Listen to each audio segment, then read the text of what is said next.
Capítulo 46. Shiro havia chegado aos arredores do território do Scrage, escondendo-se atrás de uma árvore robusta enquanto observava um pequeno grupo deles se movendo em conjunto.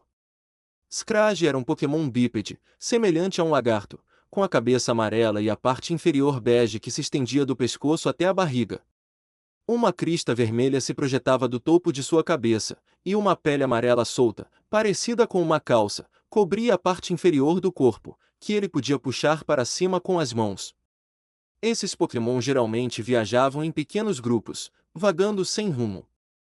Fazer contato visual com eles era perigoso, pois tinham o hábito de dar cabeçadas repentinas em qualquer coisa que cruzasse seu olhar. No entanto, devido ao seu peso corporal, eles frequentemente perdiam o equilíbrio após atacar.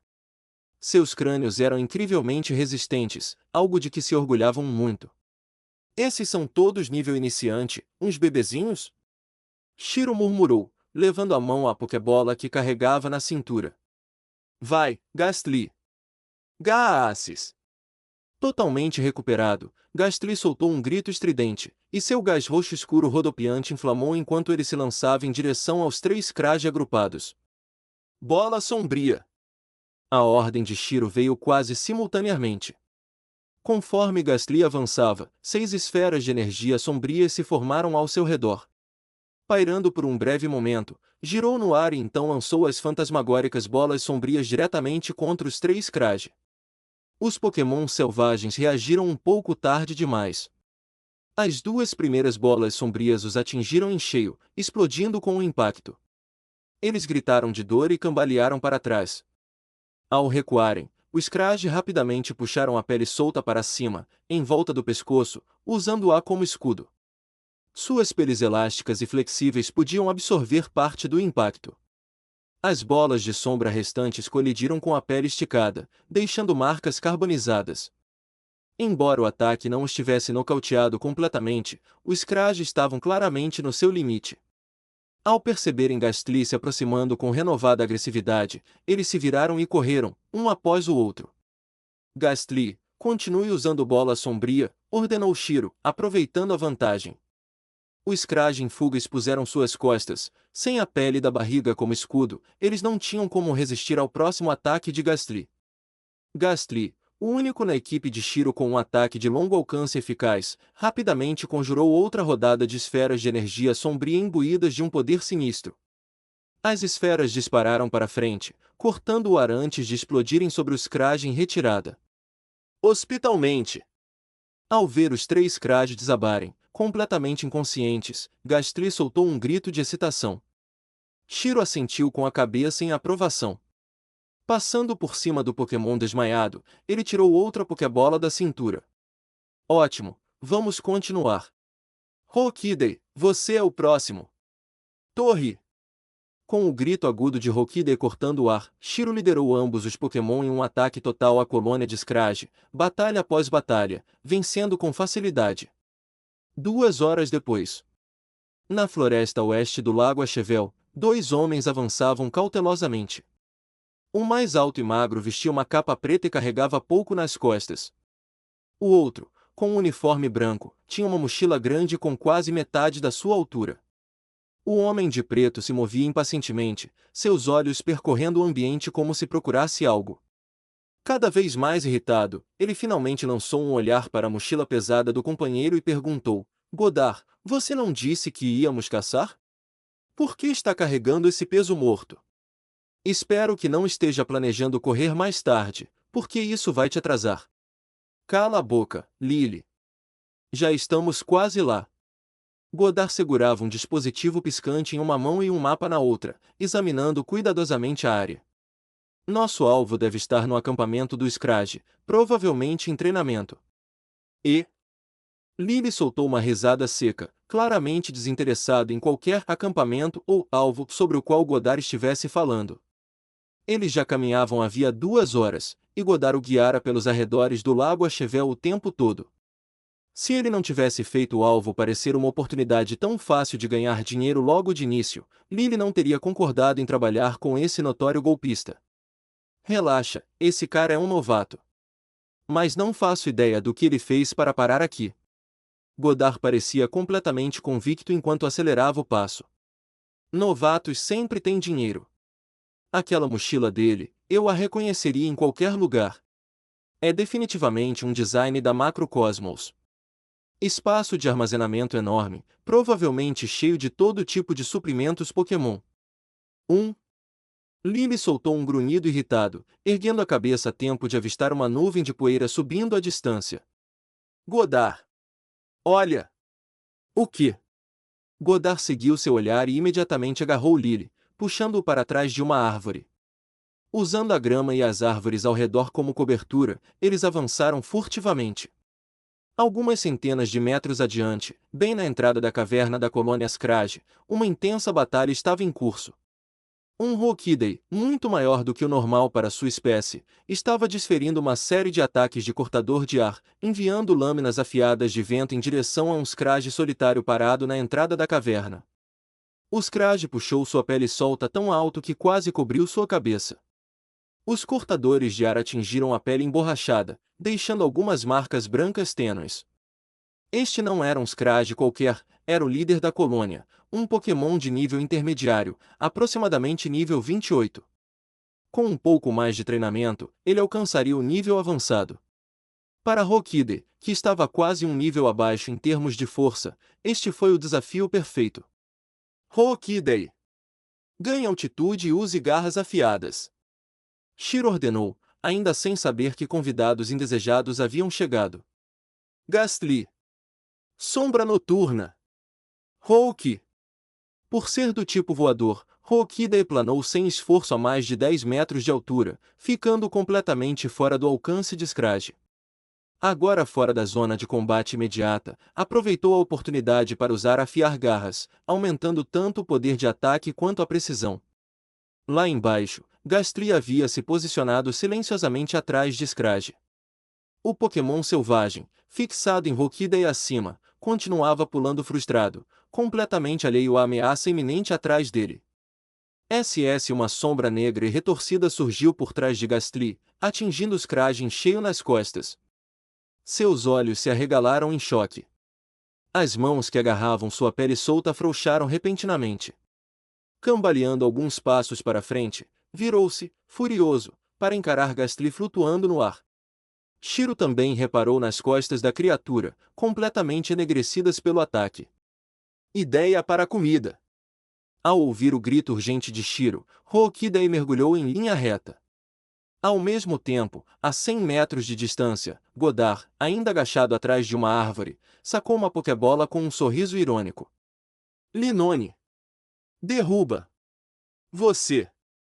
Lily mal teve tempo de reagir antes de Linone disparar para frente, correndo a toda velocidade pelo chão. Godard também saiu correndo de trás das árvores, gritando, esta é uma oportunidade fantástica. Lily hesitou por uma fração de segundo, depois cerrou os dentes e saiu correndo atrás dele, lançando duas Pokébolas. Um Fezan. Corvinal. Ao saírem da Pokébola, os dois Pokémon pássaros flanquearam Lily, um de cada lado, voando em sincronia enquanto avançavam. A apenas 20 metros da caverna Scrage, Shiro se virou para encarar o Linone que se aproximava. Com sua força de nível avançado, o Pokémon do tipo normal conseguia percorrer a distância de 100 metros em apenas 2 ou 3 segundos usando o golpe Tackle. Mas antes que pudesse se aproximar, uma enorme besta com armadura laranja irrompeu de uma Pokébola no ar, caindo bem na frente de Linone. Capítulo 47. Boom! O chão tremeu quando Rhyperior aterrissou pesadamente. Linone, sem conseguir parar a tempo, bateu de frente com o corpo pétreo do enorme Pokémon. Um baque surdo ecoou enquanto ele cambaleava para trás, atordoado. Shiro observou Linone cambalear. Rhyperior! Esmague-o! Ao seu comando, Rhyperior ergueu lentamente seus enormes braços em forma de martelo acima da cabeça. O ar ondulou devido à força descomunal enquanto o braço descia em direção ao desorientado Linone. Linone congelou, seu corpo se contraindo quando o golpe poderoso atingiu seu abdômen, afundando-o profundamente no chão. Ficou ali, se debatendo, como um inseto esmagado sob a ponta de um dedo. Linone! Os olhos de Godard se arregalaram em horror. Ele soltou um grito furioso, mas seus passos de corrida diminuíram. Um segundo depois, ele se virou e disparou na direção oposta. Ele jamais imaginou que um mero novato pudesse ter um Pokémon tão poderoso. Isso não pode ser real. Sem pensar duas vezes, Godard abandonou seus Pokémon, resmungando enquanto corria para salvar a própria vida. Merda, merda, merda! Lily ficou paralisado, estupefato. Que diabos está acontecendo? Um suposto novato enviou um Pokémon de nível de ginásio e derrotou o Linone de Godard como se não fosse nada. Sua expressão de espanto permaneceu enquanto Godard passava por ele em alta velocidade. Entretanto, Shiro já havia localizado o discreto comerciante Watt de branco na orla da floresta. Sem perder tempo, deu outra ordem. Hyperior! Perfure! Mate o cara de branco! RHY! Hyperior soltou um rugido, seus olhos opacos fixando-se em seu novo alvo. Embora mais lento para reagir do que os Pokémon normais, sua habilidade de perseguição permaneceu intacta.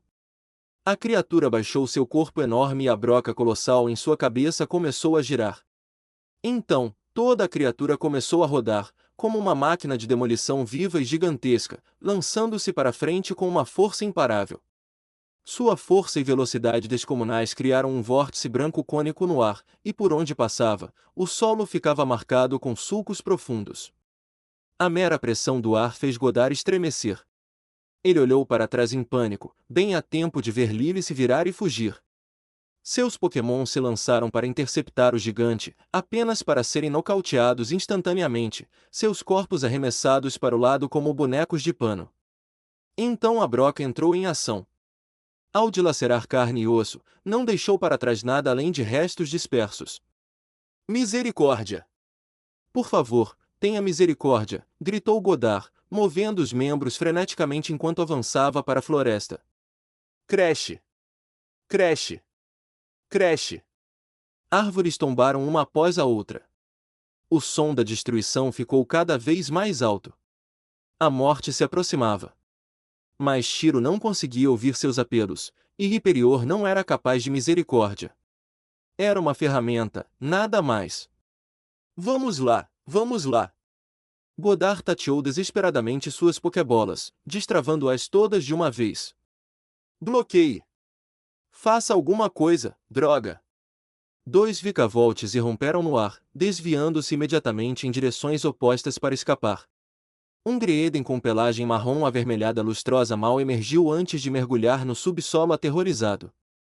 Sua última esperança, um Umfezan, o único capaz de carregá-lo para longe, ignorou completamente seus gritos e voou direto para o alto. À medida que o pássaro subia, a expressão desesperada de Godard permaneceu congelada sob sua barriga verde escura. Um instante depois, seu corpo se desfez em uma névoa vermelha. Umfezan soltou um grito e desapareceu no céu distante. Também. Hyperior parou lentamente. O alvo havia desaparecido. Sem nada mais para atacar, simplesmente ficou ali, imóvel. A área atrás era um terreno baldio de árvores quebradas e terra arrancada. Momentos depois, Shiro aproximou-se. Primeiro, ele se agachou perto dos restos mortais de Lily, impassível à visão macabra, e vasculhou o que restava. Ao pegar algumas Pokébolas, lembrou-se das 2 que estavam inconscientes lá dentro. Então, perto da trincheira que Hyperior havia cavado, avistou a mochila rasgada de Godard. O Pokémon gigantesco permaneceu parado, com os olhos vazios, encarando nada em particular. Enquanto Shiro examinava seus despojos, Rockidea e Gastly voaram do covil do Scrages. Eles pousaram nos ombros de Hyperior, um de cada lado. Eles haviam passado a maior parte do dia juntos e já estavam acostumados com aquele gigante lento, porém poderoso. Rockidea acabará de terminar uma batalha. Embora não tivesse vencido, a experiência o deixará transbordando de energia. Ele pulou na cabeça de Hyperior, batendo seu bico contra o enorme chifre em forma de broca do Pokémon. Tic-tac, tic-tac. Apesar do seu entusiasmo, o pequeno pássaro não conseguiu deixar sequer a mais vestígio de arranhão. Gastly também flutuou por perto, imitando Rockidea enquanto tentava investir contra a broca. Sem efeito. Enquanto seus dois Pokémon brincavam, Shiro terminou de contar os despojos dos dois treinadores azarados. De Lily, ele encontrou apenas 4 Pokébolas, cada uma contendo um Pokémon de nível avançado, avaliado em cerca de 400 mil Pokédólares no mercado negro. E a enorme mochila de Godard continha 800 mil Pokédólares em dinheiro, além de 5 cartas da Liga de Valor Desconhecido. TCH, riquinho desgraçado. Shiro murmurou antes de enfiar tudo na própria mochila. Uma única emboscada, e ele já tinha faturado mais de 1 milhão. Uma pena o que aconteceu com os Pokémon dele. Todos fugiram. Ele suspirou. Os que voaram para longe ou se enterraram no subsolo eram praticamente dinheiro escorrendo por entre seus dedos. A equipe de Godard era composta, em sua maioria, por jogadores comprados, mal treinados e completamente desprovidos de lealdade. No momento em que o perigo surgiu, eles se dispersaram. Com exceção do Linone que morreu no início, os demais fugiram na primeira oportunidade. Balançando a cabeça e deixando o assunto para trás, Shiro arrumou suas coisas e recolheu Riperior para sua Pokébola. Rockida e Gastly pousaram em seus ombros enquanto ele observava o campo de batalha devastado. Parece que roubar treinadores na natureza é o jeito mais rápido de ficar mais forte. Ele ponderou se conseguiria atrair mais caçadores para uma emboscada. Provavelmente não. Qualquer pessoa que tenha sobrevivido na natureza por tanto tempo tinha um senso de cautela razoável.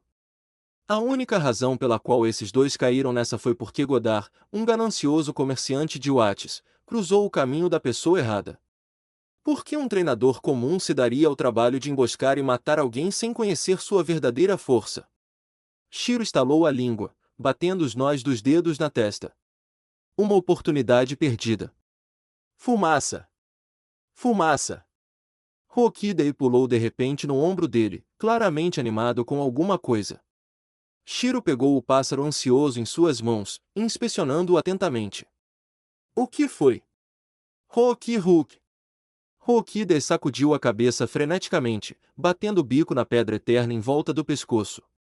Você fez uma descoberta importante. Os olhos de Shiro brilharam ao entender o significado da frase.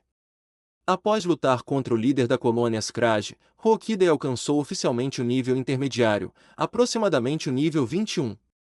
De acordo com o plano original de Shiro, Rockida havia acumulado experiência suficiente. Agora, era a hora de remover a Everstone e deixá-lo evoluir para Corvisquire. Rockida se importava profundamente com sua evolução. Ele queria se tornar um Corviknight forte e imponente. Capítulo 48. Espere, deixe-me dar uma olhada. Shiro examinou cuidadosamente Rockida em seus braços, estudando tudo, desde as penas da cabeça até o bico, as asas, as costas, o peito e as garras. Só depois de confirmar que todas as suas partes eram bem treinadas, muito mais fortes do que um Rockida comum, ele assentiu com satisfação. Como Rockida não possuía talento natural, teve que se esforçar mais para ficar mais forte. Muito bem, vou remover a pedra eterna agora. Ele estendeu a mão para o colar de pedra cinza que estava pendurado no pescoço de Rockida e o tirou. Rockida! Sem a obstrução da pedra eterna, o pequeno pássaro abriu as asas e soltou um grito agudo, alçando o voo para o céu enquanto um suave brilho branco envolvia seu corpo. O brilho intensificou-se até se tornar quase cegante, engolindo Rockida por completo. Então, duas longas asas azuis com bordas pretas estenderam-se, cortando a luz. Quando o brilho se dissipou, um elegante e imponente Corvisquire desceu, com uma envergadura de asas superior a 2 metros. Fazendo jus ao nome, assemelhava-se a um corvo, com penas de um azul profundo por todo o corpo.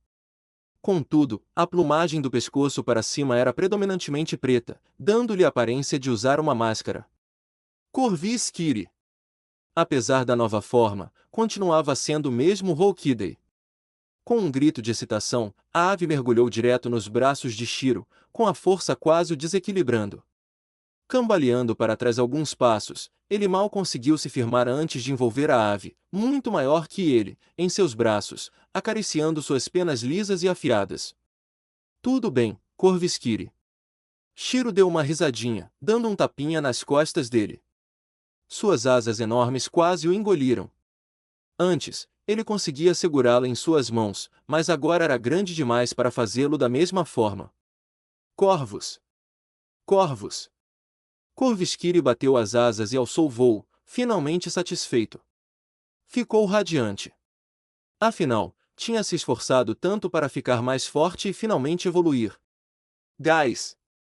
Gastly flutuava por perto, olhando com inveja para o Corvisquiri recém-evoluído antes de lançar um olhar para sua própria forma pequena e sombria. Não se preocupe, você também vai evoluir um dia. Shiro percebeu as emoções de Gastly imediatamente e o segurou gentilmente para tranquilizá-lo. Gastly balançou a cabeça 2 vezes em resposta, mas seu olhar permaneceu fixo em Corvisquiri, que voava pelo céu. A ave recém-evoluída mergulhou, depois subiu novamente, circulando sem esforço. Ela se deleitava com o poder recém-descoberto de suas asas. Além de não poder mais se aconchegar nos braços de Shiro, tudo nesse novo corpo, seu poder, sua velocidade, era muito superior. Skiri! Então, com outro grito agudo, Corvisquiri começou a subir ainda mais. Na época em que ainda era um Hokidai, sempre quis voar mais alto. Mas seu corpo arredondado e asas minúsculas o impediam, limitando-o a apenas algumas dezenas de metros. Agora, ele poderia facilmente subir centenas ou até milhares de metros no céu, tornando-se um excelente batedor. Ele poderia até mesmo carregar Shiro pelos ombros enquanto voava. À medida que Corvisquiri subia, a vasta área selvagem se desdobrava abaixo, uma extensão de florestas e lagos que se estendia infinitamente. Ao longe, nuvens escuras se aproximavam, movendo-se lentamente pelo céu. Muito além disso, estendia-se um deserto árido. Mas o que mais chamou a atenção foram os feixes de luz carmesim que rasgavam o céu, espalhados por toda a região. O mais próximo estava logo à frente das nuvens que se aproximavam, na margem oeste do lago Achevel. Corvos! Corvos guincham! Corvisquiri mergulhou imediatamente, pousando em frente a Shiro e relatando o que tinha visto. Por meio de uma série de batidas de asas e gestos, Shiro rapidamente decifrou a mensagem. Você viu uma toca de Dynamax? Perto da margem oeste do lago Achevel. Coro! Corvisquiri assentiu com firmeza. Shiro hesitou, lançando um olhar para o horizonte onde nuvens escuras se aproximavam gradualmente. Estava ficando tarde, a noite chegaria em breve. Se a chuva continuasse durante a noite, sobreviver na natureza selvagem pela primeira vez seria um verdadeiro desafio para Shiro.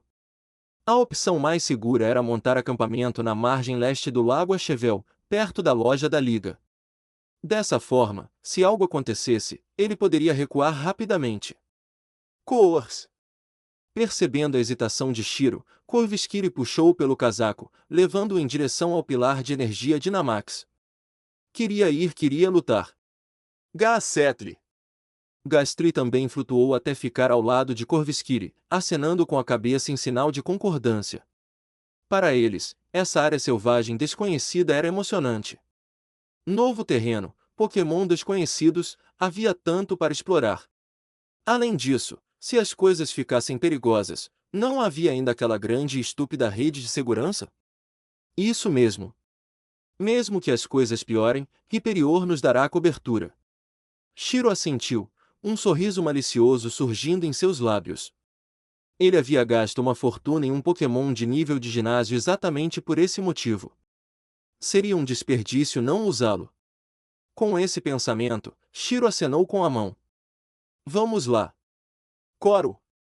Ao ouvir seu tom confiante, Corvisquiri voou ansiosamente para trás dele, agarrando seus ombros com as garras. Com uma forte batida de asas, ergueu-o no ar. Shiro sentiu seu corpo ficar leve à medida que as copas das árvores desapareciam sob ele. Gastly! Gastly flutuou animadamente por cima das cabeças antes de se aninhar em seus cabelos negros e despenteados. O vento chicoteava suas roupas, enchendo seus pulmões com ar fresco e frio. Ele apertou os olhos ligeiramente contra a brisa. O céu escureceu, os tons azuis e brancos anteriores agora substituídos por um cinza mais profundo. Nuvens densas se aproximavam, rastejando à medida que voavam. Ao longe, uma imponente coluna de luz vermelha estendia-se do chão ao céu, marcando um fenômeno Dynamax. À medida que se aproximavam, ele avistou uma cúpula de energia vermelha cobrindo uma parte da floresta, a Zona Dynamax, uma distorção causada por energia instável. Não muito longe dali, um Pidgeot desceu, carregando seu treinador. Eles pousaram na borda da cúpula e entraram. Ninguém da Macrocosmos por aqui. Shiro ponderou, ligeiramente surpreso. A área selvagem era vasta, com muitos desses pilares espalhados por toda a parte. Mesmo que a Macrocosmos quisesse controlá-los todos, precisaria de um número absurdo de pessoas. Muito provavelmente, eles apenas asseguraram pontos-chave, bloqueando o acesso em vez de assumir o controle total. A última vez que ele se deparou com um fenômeno Dynamax foi perto da margem leste do lago Achevel.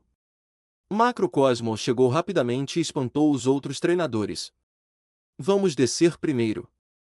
Shiro tocou as garras de Corvisquire. Com uma poderosa batida de asas, Corvisquire desceu em direção à cúpula vermelha brilhante, levando-o consigo.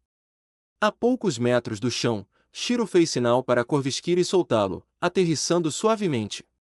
Logo à frente, a cerca de 2 metros de distância, ficava a Zona Dynamax. A grama emaranhada no chão, junto com o próprio ar, distorceu-se e estendeu-se para cima, formando uma barreira vermelha. Eu deveria conseguir entrar diretamente, certo? Shiro murmurou, incerto. Ele estendeu a mão lentamente, testando o limite, tal como vira o outro treinador fazer. Um zumbido profundo ressoou, como um sino distante vibrando em seu crânio. Sua visão vacilou por uma fração de segundo antes de se estabilizar. Diante dele estendia-se uma cortina rodopiante de luzes coloridas. Capítulo 49. Antes de entrar, Shiro esperava que as bordas internas tivessem o mesmo tom vermelho que o exterior. Em vez disso, era um turbilhão de cores iridescentes, como óleo brilhando na superfície da água. Adiante, o terreno continuava sendo campos gramados e floresta densa, mas, ao contrário do mundo exterior, tudo ali estava tingido por um tom vermelho acinzentado sinistro, conferindo à paisagem uma sensação inquietante. Enquanto Shiro examinava os arredores, seus olhos pousaram em uma pedra azul que destoava completamente, aninhada na grama à sua frente. O que é aquilo? Ele sabia que, naquele espaço estranho, recursos e itens Pokémon apareceriam ocasionalmente. Mas o item à sua frente estava tão perto da borda, destacando-se de forma tão óbvia. Shiro não conseguia acreditar que ninguém o tivesse notado. Corvisquire. Gastly. Ao seu comando baixo, Corvisquire entendeu imediatamente e bateu as asas, liberando o cortador de ar. Gastly fez o mesmo, formando várias pequenas bolas de sombra que dispararam em direção à pedra azul junto com as pás do vento. Shiro supôs que poderia ser uma pedra de evolução do tipo água ou gelo. Deixada assim, exposta, devia ser uma armadilha ou estar guardada por um Pokémon do tipo terra embaixo. Se não houvesse nenhuma emboscada, os ataques de Gastly e Corvisquire sozinhos não seriam suficientes para destruí-la. Voxos! As lâminas afiadas do vento cortavam a grama e o solo ao redor com facilidade.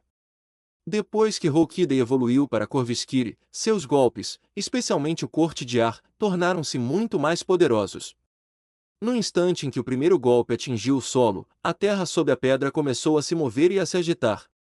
À medida que a saraivada de lâminas de vento se chocava e as bolas de sombra de Gastly explodiam nas proximidades, a perturbação no solo foi se dissipando gradualmente. Momentos depois, 2 grandes orelhas marrom acinzentadas emergiram do chão. Shiro estreitou os olhos e deu um passo cauteloso para a frente, examinando a área. Somente depois de confirmar que não havia outros treinadores à espreita, ele sinalizou para Corvisquire e Gastly se aproximarem. Coors! Com rapidez e precisão, Corvisquire agarrou-se ao Pokémon rechonchudo, parecido com um coelho. Não, ele era mais do que apenas rechonchudo. As orelhas da criatura eram grossas e enormes, ainda maiores que o seu corpo. Pelos marrons cobriam os lados, com uma mancha amarela descendo pelo meio. Um Digersby. Shiro reconheceu o Pokémon instantaneamente. Era do tipo normal e terrestre, conhecido por sua habilidade de cavar. Este provavelmente era nativo desta região. As distorções espaciais aqui frequentemente transportavam Pokémon de outros lugares, o que poderia incluir muitos Pokémon poderosos e raros. Um Digersby de nível intermediário, a julgar por sua condição, parece ter um bom potencial, murmurou Shiro, enquanto lançava casualmente uma Pokébola, capturando o Pokémon. Ele não tinha planos de treiná-lo. Um Pokémon selvagem com um bom potencial como esse renderia um bom preço no mercado negro. Após garantir a captura, ele se abaixou e pegou a Pedra Azul. Exatamente como ele suspeitava, era uma pedra de evolução do tipo água, embora apenas de qualidade intermediária. Existiam 4 qualidades de pedras da evolução: básica, intermediária, avançada e perfeita. Embora esta fosse apenas de qualidade intermediária, as pedras de evolução ainda eram bastante raras. No mercado negro, elas podiam facilmente alcançar algumas centenas de milhares de Pokédólares. Corvisquire, voe e explore a área. Procure por qualquer coisa em comum, instruiu Shiro, enviando seu Pokémon para o céu enquanto ele permanecia no chão, aguardando. Essa era a primeira vez que ele entrava em um covil Dynamax, e ele não estava disposto a correr riscos desnecessários. Até mesmo uma simples pedra de evolução era guardada por Pokémon selvagens, sem mencionar os Pokémon Dynamax e outros recursos raros que lá dentro se encontravam. Com uma poderosa batida de asas, Corvisquire disparou em direção ao topo da cúpula de energia semicircular. Em frente à pequena área gramada onde Shiro estava, havia uma floresta particularmente densa, onde, de tempos em tempos, eram visíveis lampejos de movimentos Pokémon. Para além da floresta havia uma colina, e em volta dela reunia-se um grupo de treinadores vestidos com uniformes cinzentos. Coro! Após explorar o terreno, Corvisquire mergulhou e pousou ao lado de Shiro.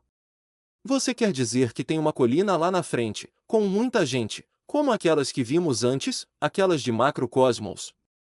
Shiro murmurou, observando Corvisquire assentir. Ele agora entendia sua situação.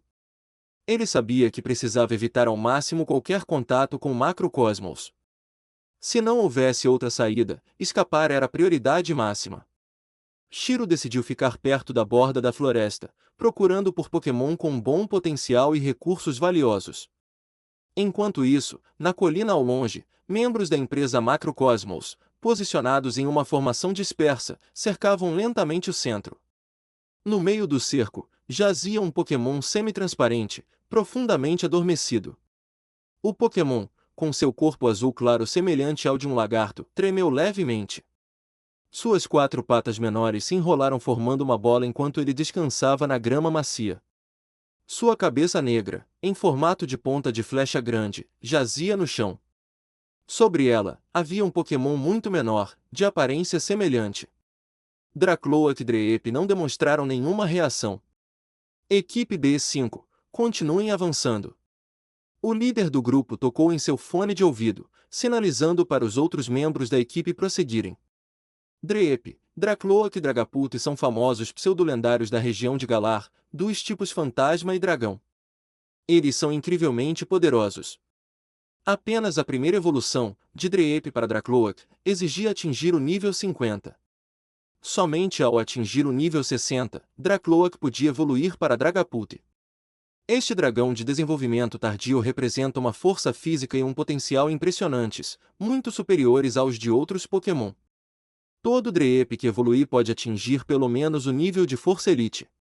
Em circunstâncias normais, esses Pokémon viviam perto do remoto Lago da Ira, guardados por muitos membros adultos poderosos de sua espécie. A espécie Dragapult era muito protetora de seus filhotes. Dracloak, em particular, era conhecido por carregar um Dreep na cabeça o tempo todo, treinando-o até que evoluísse. Se ficasse sem um, ficava inquieto, chegando a tentar adotar outros Pokémon como substitutos. A perturbação espacial deste lugar acabou por trazer estes dois até aqui. Ao descobrirem esses Pokémon raros nessa toca Dynamax, a equipe de investigação da Macrocosmos imediatamente solicitou reforços. Em poucos minutos, a equipe de caça, montada em seus Pokémon voadores mais velozes, chegou ao local. Embora não houvesse pessoal suficiente para lidar com outros treinadores, a maioria sabia que era melhor não cruzar o caminho de Macrocosmos. E para evitar perturbar seu alvo, a equipe de caça não liberou nenhum Pokémon. Eles também mantiveram distância da principal atração deste covil Dynamax, um Machamp Gigantamax.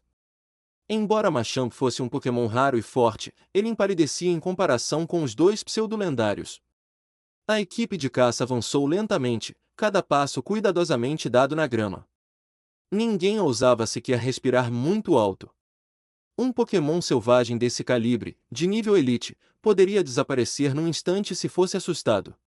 Uma vez que saísse da área Dynamax, rastreá-lo novamente seria quase impossível. Entre os membros da equipe de caça, apenas o capitão possuía um Pokémon de nível Elite, e tratava-se de um Pokémon controlado mentalmente, criado pela Macrocosmos. Eles precisavam ser extremamente cuidadosos. Capítulo 50. Shiro seguiu Corvisquire enquanto eles serpenteavam pela densa floresta. Ao contrário da natureza selvagem lá fora, este lugar estava repleto de Pokémon raramente vistos em outros lugares, Onix e Diglett gigantescos de canto, bem como Sobble e Sorbunes, os iniciais regionais. Estranhamente, o Onix e o Diglett permaneceram imóveis, aparentemente dormindo. Mesmo preso entre árvores imponentes, o Onix permaneceu completamente imóvel. Ele se camuflava perfeitamente na floresta, assemelhando-se a uma cadeia de pedras espalhadas pela área. Vista de cima, a visão de vários ônix espalhados pela mata de tons carmesim dava a impressão de que a vegetação rasteira estava coberta de pedras enormes. Quanto a Sobble e Sorbunes, eles desapareceram no instante em que Shiro os avistou. Eles se moveram tão rápido que seus olhos não conseguiram acompanhá-los. Essas pequenas criaturas claramente conheciam bem o terreno e eram especialistas em se esconder. Mesmo com Corvisquire sobrevoando, elas permaneceram sem serem detectadas. Shiro não era o único a vasculhar a floresta. Vários outros treinadores também percorriam a densa mata, em busca de recursos e Pokémon. No entanto, todos compartilhavam um acordo tácito, ninguém perturbava o Onix em repouso. De onde quer que esses Onix tivessem vindo, até mesmo o mais fraco entre eles possuía a força de um Pokémon de nível de ginásio. Acordar um deles poderia desencadear uma reação em cadeia, despertando também os outros. Se isso acontecesse, ninguém sairia ileso. Por enquanto, cada um só podia contar com seus próprios métodos para explorar a floresta. Gaaces! Gastly flutuou repentinamente à frente de Shiro, circulando uma vez antes de direcionar seu corpo esfumaçado em uma direção específica. Havia algo à frente. Seguindo o sinal, Shiro olhou para o lado. Em meio às árvores retorcidas e sombrias, uma estranha mancha escura se destacava, movendo-se levemente, como se fosse uma criatura viva. Que legal! Antes que Shiro pudesse observar mais de perto, Corvisquire cruzou a floresta com movimentos rápidos e ágeis, retornando de outra direção com uma pedra vermelha flamejante presa em seu bico. Uma pedra de fogo. Shiro pegou a pedra de Corvisquire, passando os dedos pelas penas azul escuras da ave em sinal de aprovação. Nada mal, bom trabalho, Corvisquire. Corvisquire fechou os olhos de alegria, batendo as asas com entusiasmo. Nossa! Gastly, claramente invejoso, insistiu novamente com Shiro, seu entusiasmo aumentando à medida que o cutucava na mesma direção. Tudo bem, tudo bem. Shiro suspirou, divertido. Assim que concordou em prosseguir, Corvisquire disparou em direção à mesma área. Abrindo caminho através de camadas de vegetação densa e contornando a base de uma árvore enorme e retorcida, Shiro finalmente chegou a um ponto de onde podia ver o que havia à frente. Uma enorme figura negra se erguia como uma muralha, bloqueando as clareiras entre uma dúzia de árvores. Seu tamanho descomunal era impressionante. A julgar por sua forma, quase parecia as costas de um Pokémon. Shiro estreitou os olhos. O quê? Ele mal podia acreditar no que estava vendo. Nem mesmo o maior Snorlax seria capaz de bloquear tantas árvores de uma só vez. Corvos! Corvisquire esvoaçou a superfície áspera da massa escura, depois voou abruptamente de volta para Shiro, perturbado. Shiro parou abruptamente, optando por não prosseguir. Não havia dúvidas, aquele era um Pokémon Dynamax, e muito provavelmente, a origem daquele ninho Dynamax. Mas, com o pouco que conseguia ver, ele ainda não tinha ideia de qual Pokémon era. SHHH. Levando um dedo aos lábios, Shiro fez um sinal para Corvisquire e Gastly ficarem em silêncio. Ambos assentiram em compreensão e o seguiram atentamente enquanto ele dava um passo para trás com cautela. De repente, folha de navalha. Um som agudo ecoou nas proximidades, instantaneamente ativando os nervos tensos de Shiro. Ele rolou para o lado, abrigando-se atrás de uma grande árvore. Uma chuva de pequenas folhas verdes rasgou o ar em sua direção. Antes que pudessem atingir seu alvo, Corvisquiri reagiu com a velocidade de um raio. Bateu as asas, liberando um corte de ar que cortou os projéteis, dispersando o ataque antes que pudesse atingi-lo. Hospitalmente. Confirmando que Shiro estava ileso, Gastly soltou um sibilo furioso. Uma sombra escura e retorcida surgiu atrás dele. Nightshade se camuflou perfeitamente na penumbra do ambiente, tornando-se quase invisível enquanto atacava a fonte da semente bala. Espiando por trás da árvore, Shiro avistou um Pokémon parecido com um macaco e de pelagem verde a cerca de 10 metros de distância, Tuvai. O Pokémon do tipo grama cambaleou quando o ataque noturno de Gastly o atingiu, seu corpo parcialmente imerso na energia fantasmagórica. Quando estava prestes a desabar, um feixe de luz vermelho recolheu para dentro de sua Pokébola. Oponente difícil. Vamos lá, gritou um treinador com uma camiseta vermelha e calças pretas para alguém atrás dele antes de recuar rapidamente. Ao ver isso, Shiro franziu a testa. Sério? Me atacando com um Tuvai de nível iniciante? Nem pensar que ele ia deixá-los escapar. Corvisquiri. Gastly. Atrás dele.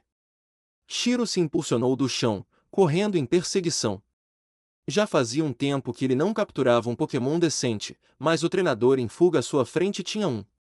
Já que ele queria uma luta, Shiro aceitaria o Pokémon dele. Não fazia diferença se ele o capturasse na natureza ou o roubasse de alguém. De qualquer forma, eles alcançaram um bom preço no mercado negro. Krauskiri. Vento de cauda. Ao seu comando, Corvisquiri bateu as asas, canalizando energia do tipo voador e criando uma poderosa rajada de vento. Shiro e Gastly instantaneamente se sentiram mais leves à medida que sua velocidade aumentava.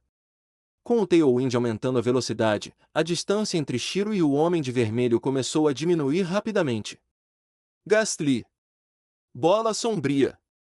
No instante em que estavam ao alcance, Gastly formou 6 esferas sombrias, cada uma girando violentamente no ar antes de disparar para frente como uma saraivada de flechas apontadas diretamente para o treinador em fuga. Mas o homem foi rápido. Ele rolou para frente, esquivando-se do ataque no exato momento em que saía cambaleando da floresta. Ao sair, ele parou de correr. Em vez disso, ficou imóvel, com a voz arrepiante. A presa chegou. Assim que as palavras saíram de sua boca, 2 clarões de luz, um azul, um verde, brilharam em ambos os lados de Shiro. Um poderoso jato de água e uma série de folhas coloridas irromperam simultaneamente. Shiro havia previsto uma armadilha, mas a força deles não era nada de especial, treinadores de nível avançado, no máximo. No instante em que viu o treinador do outro lado parar de correr, ele reagiu. Sem hesitar, sacou uma Pokébola e a lançou para frente, com a voz firme. Hyperior. Bloqueie. RHYYY.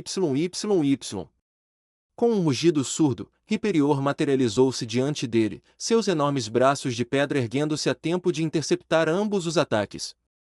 Mesmo sendo golpes super eficazes, a enorme resistência de Hyperior permitiu que ele suportasse os ataques sem grandes danos. Ao recuar, Shiro avaliou rapidamente a situação.